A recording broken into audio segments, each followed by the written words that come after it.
Just a couple months ago, I was at less than 7,000 trophies. And fast forward a couple months later, I am well beyond 10,000. So here are the 9 tips that I think will help you climb the ladder extremely fast and will have you winning games in no time. Now the first tip, try to just master one deck. Basically at the start, you can try different decks, see what works for you, and then stick to one and go for it from then on. Like, I think when I was around like, I don't know, 6,000 trophies, I'm like, you know what, I'm switching to this deck, and I've still stuck to this deck past 10,000 and whatever. Especially if you are free to play, then you can't just keep making new decks and jumping around at level 15. It's not gonna happen. You don't have the resources for that. You just don't have the resources for that. So the main thing I'd say is the first tip, and the most important tip, to be honest, pick one deck, stick to it, and master it. Learn all the interactions within it.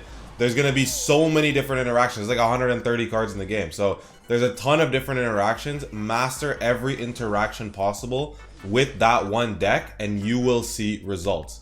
When you start switching decks back and forth, that's when you can't build consistency and you're learning too many different things and too many different interactions. The second tip is count your opponent's cycle. By this, I mean know when he has certain cards in his hand. There's a more advanced way to count people's cycle, like elixir tracking and all that, but obviously I'm trying to keep it simple. Just count the opponent's cycle in terms of what cards they have. If you played your Goblin Gang and they played their log, and that means you know that log is another 3 cards away. So he has to play 1, 2, 3, and now the next card he's back to his log. You should know, okay, I've baited out his log. I'm gonna go with a skeleton army here. He doesn't have it. Those little things in the game are gonna make a huge difference once you start applying them. You know, oh, he just uses fireball. I can go barbs here and he has no counter.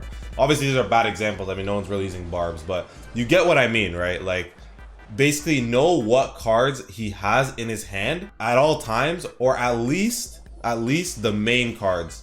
So log, fireball, like the spells that are going to counter your cards, or like direct counters. Like say if you have, I don't know, a hog and you know that he has a Mega Knight, the hog's going to do nothing, bro. So that's the type of stuff I'm talking about. That will improve your gameplay by a lot. It'll make a humongous difference because you will start avoiding those counter cards and knowing when he has them so that you don't just waste your attacks, right? Next tip I have is do not overcommit. Whether it's on offense or defense. What I noticed at the start, what I used to do is I used to over defend. So he'll play a hog and I would play, like, just for example, I'd play like knight and I don't know, mini P.E.K.K.A. That's 7. I didn't actually do that. That's absolutely stupid. But like what I'm saying is, like, I would overkill the defense to make sure it gets no damage instead of maybe just soaking up one hit and getting the positive elixir trade and a counter push, right? So don't over defend. Obviously attacking is not really as bad of an issue for most people, but defending, if they play 5 elixir towards you, try to not go past that 5 elixir point to defend it. If you have to take one little bit of damage but you've defended it for a cheaper cost and you have a counter push, that's more important than over defending and now you have no elixir to even support your counter push, or you just took a negative trade for no reason, right? Negative trades will eat at your elixir bar throughout the game, and if you take constant negative trades, you will lose. That's a guarantee. If you constantly take negative trades all game, you're going to lose, bro. And so don't overcommit. Don't overspend elixir when you don't have to. But also on attack, if you have your hog going in, put your firecracker down. You don't have to fireball. You don't have to go all 10 elixir, right? Especially if it's not double elixir, you don't have to overspend, potentially risk and miss, you know, whatever. That's a useless fireball, whatever. Now he has a 4 elixir advantage on you and he can come down and just take your tower, right?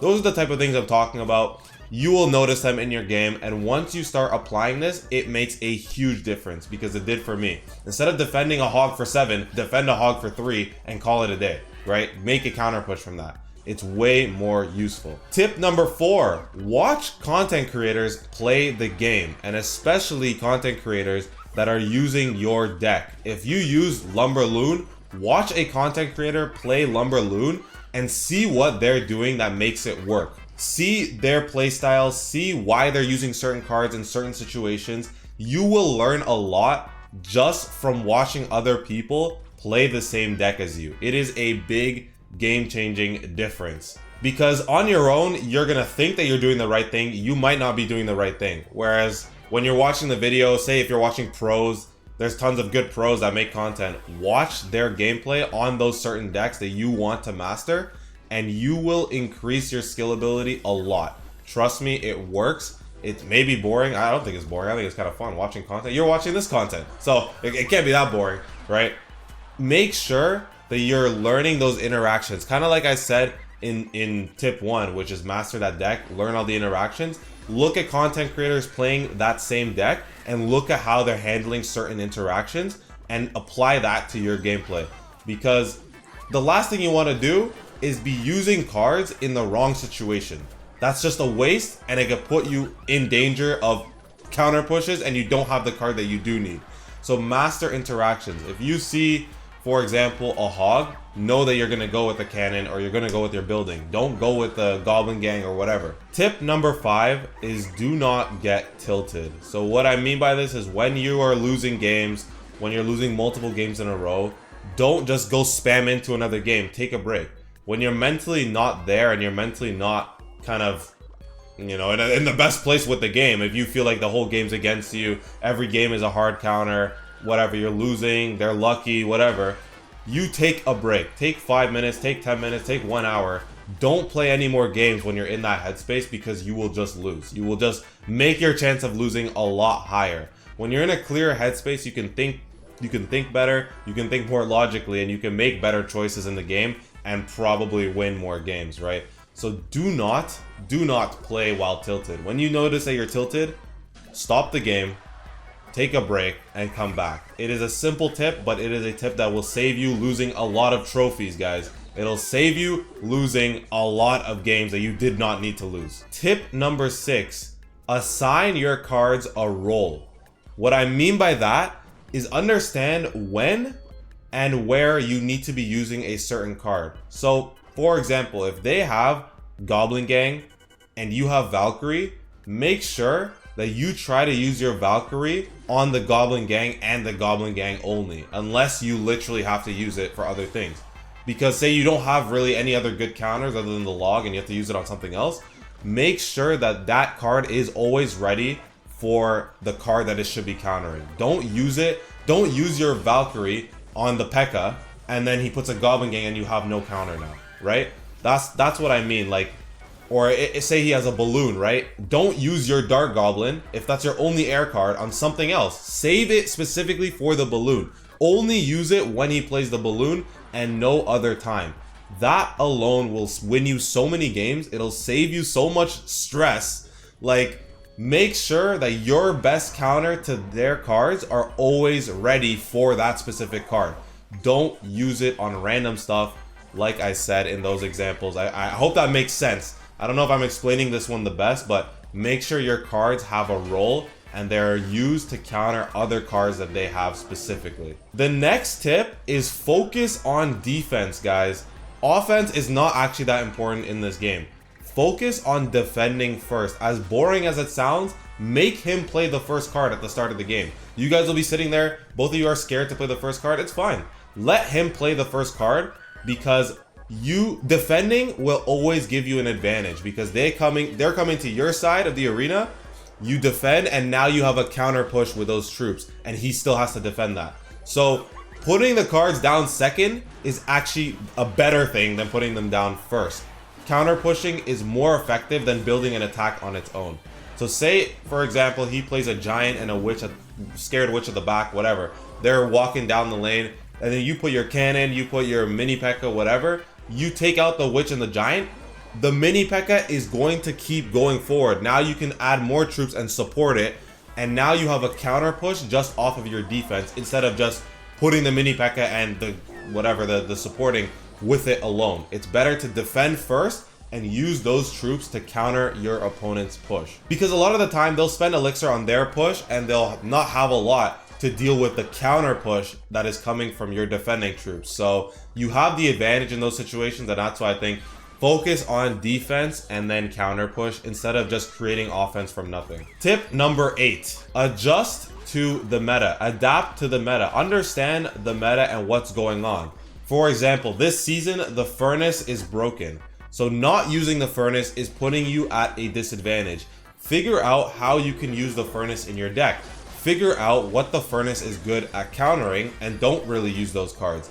Obviously, there's going to be like more leeway if you pay on the game versus if you're free to play. If you're free to play, it's going to be a lot harder to do this, but there are obviously the boosted cards at the start of the season, and the furnace is boosted right now. You can easily throw the furnace in your deck at max level or whatever, your king tower level, right? So adjust to the meta. Don't be using the same deck that you're using if it gets countered by furnace consistently. You're gonna have to either add your own furnace to counter his furnace, or adapt and switch a couple cards out that can deal with the current meta better. So I hope that makes sense for that one, but basically don't be rigid. If you see a card's overpowered or broken right now and it's boosted, you could throw it in your deck, replace a different card, and adjust to the meta. It'll help you win a lot more games than just being stubborn and staying with the same 8 cards, even if one is really bad this season. And finally, the 9th tip I have for you is watch your replays. Obviously, this one is a little bit boring, and that's why it's at the end. But if you're really serious about improving at this game, watch your replays, especially when you lose. Understand why and when and how you lost the game in that matchup. Because a lot of the times, these games are going to be close, and then one mistake is what loses you the game. And on replay, you can see it more clearly. You're not as emotional, so you can actually see how and why you lost the game, and certain other things too, like you can see the elixir count. Oh, maybe you overspent here, look how much elixir he has. Oh, you shouldn't have played that card, he had his log in hand, why did you play that card, etc. So in replay, you can get a better view of the game and you can see your mistakes a lot clearer than when you're just playing normally. But that is basically it, guys. Those are the 9 tips I would say if you want to get to 10,000 trophies or more quickly. Those 9 tips will definitely help you improve your game. If you apply all of them, like I have in the past couple months, you will definitely get way better, and you will start to see your mistakes in game and you won't make them anymore. That's the best part. You won't overcommit. Once you understand the concept of overcommitting, you will try not to every single time, right? Once you understand the concept of counting the opponent's cycle and seeing, okay, he just used his log, now I can go with skeleton army, whatever, you will not change. Like, that will be a part of your routine, and you will consistently keep improving and beating better players because you have learned those habits already. I hope you guys enjoyed this video. Please like, subscribe, become a channel member, follow me on Instagram. It's all in the description down below. And yeah, I'll see you guys in the next video.